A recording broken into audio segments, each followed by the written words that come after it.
হলো রাসূল আকরাম সাল্লাল্লাহু আলাইহি ওয়াসাল্লাম রুকু সিজদায় কয়টা দোয়া পড়তেন এবং সেগুলো কি? ভাই, রুকুতে সুবহান রাব্বিয়াল আযীম আর সিজদায় সুবহান রাব্বিয়াল আলা, এই দুইটা দোয়াই আমাদের মুখস্থ। মজার বিষয় হলো আমাদের নবী করিম সাল্লাল্লাহু আলাইহি ওয়াসাল্লাম রুকুতে শুধু এই দুইটা দোয়াই পড়তেন না, আরো একাধিক দোয়া তিনি পড়তেন। কি পড়তেন আমরা অনেকে জানি না, একটু শুনে রাখি, চেষ্টা হলে মুখস্থ করি, মাঝে মধ্যে চেঞ্জ করি। অনেকে নামাজের মধ্যে মনোযোগ না থাকার অভিযোগ করেন।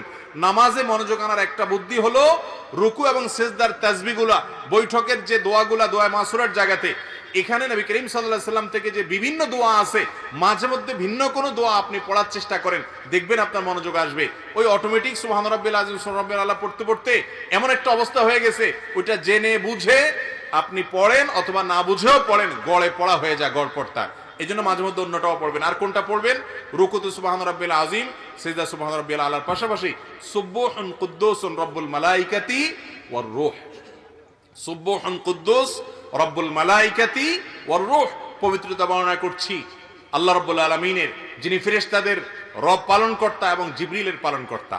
তো এইভাবে তাসবিহ পেশ করা, এটাও রুকু সিজদাতে সাবিত আছে।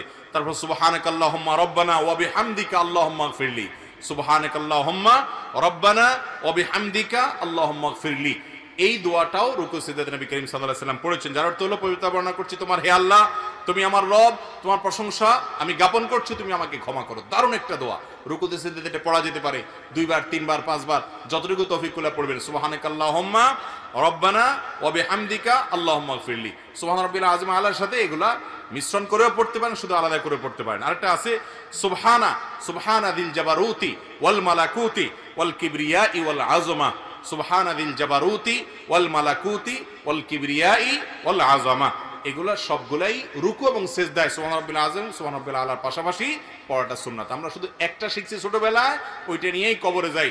নবী করিম সাল্লাল্লাহু আলাইহি ওয়াসাল্লাম আরো কয়েকটা যা পড়তেন, সেগুলো আমাদের জীবনে শেখা, শোনা, পড়ার তৌফিক হয় না। চেষ্টা করবো তো ইনশাআল্লাহ, আল্লাহ আমাদেরকে আমলের তৌফিক দান করুন। এরপরে প্রশ্ন হলো, বর্তমানে প্রায় ফ্যামিলিতে বিবাহ, ফ্যামিলি কিংবা প্রতিবেশীদের কারণে ইচ্ছা থাকা সত্ত্বেও যুবকরা দায়ী রাখতে পারেন না, ওনাদের কিছু নসিহত দিন প্লিজ। দেখুন, এটা ঠিক যে আমাদের সমাজে তরুণরা অনেক সময় দিনের পথে চলতে চায়, বাধা হয় তাদের বাপ মা, ঠিক না ঠিক? এর চাইতে বড় কপাল পোড়া বাপ মার কে হতে পারে, যেই বাপ মার ঘরে আল্লাহ রাব্বুল আলামিন এমন সন্তান দিয়েছেন যে সন্তান জান্নাতের দিকে যেতে চায়। যেখানে যুবকরা বুকে যাচ্ছে, নষ্ট হয়ে যাচ্ছে, সেখানে কিছু যুবক যদি জান্নাতে যেতে চায়, বাবা মা তো সেটাকে ওয়েলকাম করা উচিত। যেই বাবা মা যুবকদের এই সমস্ত বিষয়গুলোকে অ্যাপ্রিসিয়েট করে না, ওয়েলকাম করে না, স্বাগতম জানায় না, তাদেরকে বরং ভৎসনা করে, নানান ভয় দেখায়, সেই বাবা মার কথা যুবকদের জন্য শোনা জায়েজ নাই। আর এই বাবা মা যদি অন্যায় নির্দেশ করেন, কিয়ামতের ময়দানে অবশ্যই আল্লাহর আসামি হিসাবে, আল্লাহর কাঠগড় আসামি হিসাবে তারা দাঁড়াবেন। অতএব বাবা মাদেরকে আল্লাহর ভয় অন্তরে লালন করতে হবে, প্রতিবেশীদেরকে আল্লাহর ভয় অন্তরে লালন করতে হবে। এটা ঠিক, আমাদের দেশে বেশিরভাগ মানুষ ভালো হতে চাইলেও সমাজের মানুষ এবং প্রতিবেশীরা তাকে ভালো হতে, তাই বলে আমরা কি হাল ছেড়ে দিব? আমাদের শেষটুকু পর্যন্ত শেষ সাধ্য অনুযায়ী চেষ্টা করতে হবে। আল্লাহ আমাদেরকে আমলের তৌফিক দান করুন।